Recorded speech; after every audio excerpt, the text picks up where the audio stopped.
Hello, YouTubes! Okay, Hunt fam, you guys, this is my last little video before MHC. I'm freaking exhausted, doing my last minute stuff. We're taking off for MHC tomorrow night.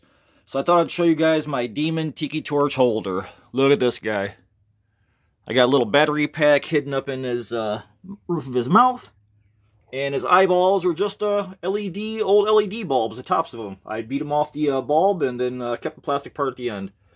So I've got them all glossy all the way around, plugged some of my tusks in them, made them some Loctite horns. You got a Cyclops horn on top, and that's where all the torches will go, right in top of his head, all the way down to the bottom. He's one ugly bastard. And as always, guys, don't forget, he's blacklight.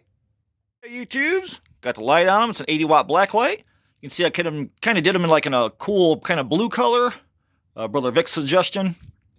And you can see all the green and everything glowing down the bottom, the little mossy, grimy stuff.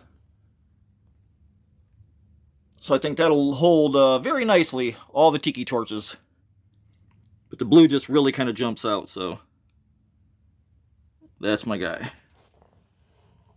Okay, YouTubes, this is my last little sneak peek video before MHC. If you guys are attending at MHC, come see me, Brother Vic, Vic Springston over at Monster Misfits. We're going to be in booth 3027, 28, 29. We got a 30-foot booth. We're going to have all our stuff there, so come and say hi, come check us out. And I will be back after MHC with all kinds of new videos and new stuff, and as always, Trio, we'll go back to the old ways of pushing stuff out once we get this show under our belts. So, hope you guys are coming to MHC, and if you are, stop by and say hi. Till I see you guys again, keep it evil.